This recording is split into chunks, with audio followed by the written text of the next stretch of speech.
کہ آپ جب بات کرتے ہیں کہ 20% لوگوں کو نشے کی بیماری ہوتی ہے، تو کیا ہم اس سے یہ سمجھیں کہ جو 80% باقی پی رہے ہیں وہ اس بیماری سے محفوظ رہیں گے، اینڈ ان کے لیے کوئی بھی جو ڈرگ یوز کرنا ہے جیسے الکوہل ہے، کینابس ہے یا کوکین ہے یا آئس ہے، تو کیا یہ سیف زون ہے ان کے لیے؟ اچھا، یہ بڑا اہم آپ نے نقطہ اٹھایا کہ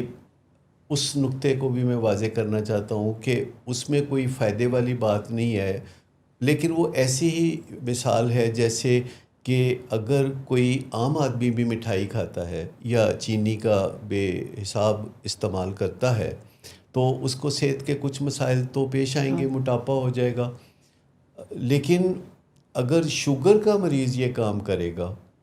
تو اس کی تو شوگر بہت بڑھ جائے گی. تو آپ اس کی مثال یوں لے سکتے ہیں کہ جس آدمی کا جسم ساتھ دیتا ہے اس کو نشہ کرنے سے چھوٹے موٹے مسائل ہوں گے، لیکن جن کا جسم جو ہے نشے کے خلاف چلتا ہے تو ان کی زندگی میں تو مسائل بے پناہ بڑے ہوں گے اور بڑی تباہ کن زندگی ان کی بن جائے گی. ویسے آپ دیکھیں کہ اگر عام آدمی جس کو ڈائبٹیز نہیں ہے تو وہ 1 کلو مٹھائی بھی کھا جائے گا تو اس کے خون میں وہ 126 ملی گرام سے اوپر نہیں جائے گی، جبکہ ڈائبٹیز کا مریض جو ہے وہ برفی کا ایک ٹکڑا اگر لے لے تو اس کی شوگر 400-500 تک چلی جائے گی. تو ہر آدمی کو جیسے مٹھائی یا شوگر ایک ہی طرح افیکٹ نہیں کرتی، جو ڈائبٹیز کے مریض ہیں ان کے اوپر بہت برا اثر ہوتا ہے، تو عام آدمیوں کو نشے کے جو برے اثرات ہیں وہ ضرور متاثر کرتے ہیں. کیا یہ کہنا ٹھیک ہے کہ کوئی اگر A گریڈ لیتا ہے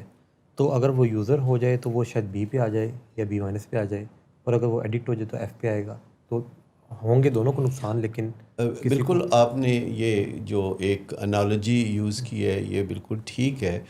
لیکن اس کے علاوہ بھی کچھ باتیں سوچنے والی باتیں ہیں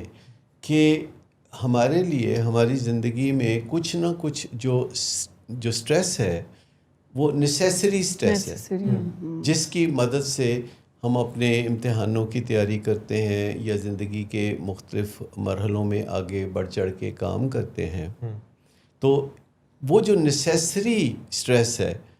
نشہ آور چیزوں سے بعض اوقات وہ بھی ختم ہو جاتی ہے. سٹریس جو کہ ہونی چاہیے، جو ہمیں ڈیڈ لائنز کی طرف متوجہ کر رہی ہوتی ہے، جو ہمیں اپنے فرائض منصبی صحیح طرح ادا کرنے کا احساس دلا رہی ہوتی ہے. تو کچھ نشے ایسے ہوتے ہیں جو کہ وہ نیسیسری جو انگزائٹی ہے اس کا کلا کما کر کے ہمیں ایک ایسی پوزیشن میں لے جاتی ہے جہاں ہم اپنے فرائض منصبی سے بے حس ہو جاتے ہیں. پر اس کے علاوہ کچھ اور نشے بھی ہیں کہ جو انسان کو رسک لینے پہ مجبور کرتے ہیں، جو سٹیمولیٹ کرتے ہیں برین کو اور ایسے فیصلے کراتے ہیں جن کی آگے جا کے تو بڑی تکلیف پہنچ سکتی ہے. جیسے جو سٹیمولنٹ کے نشے ہیں، چائے کافی تو خیر ایک عام بات ہے، ریٹالین کا استعمال کر کے بعض اوقات اسٹوڈنٹس جو امتحان کی تیاریاں کرتے ہیں یا پھر آئس کوکین کر کے جو ہے شب و روز جاگتے ہیں اور اس دوران کافی کارنامے انجام دیتے ہیں. یعنی آپ حیرت انگیز طور پر میں آپ کو بات بتاؤں کہ جو شعراء آفاق ایک ماہر نفسیات مانے جاتے ہیں تاریخ میں، جن کا نام سگمنڈ فرائڈ ہے، انہوں نے بہت سارا جو کام، لاجواب کام انہوں نے کوکین کے نشے کے زیر اثر کیا. 12 سال انہوں نے کوکین استعمال کی اور اس کے بعد انہوں نے الکوہل کنزیوم کرنی شروع کر دی. کوکین کی ترغیب بھی کی.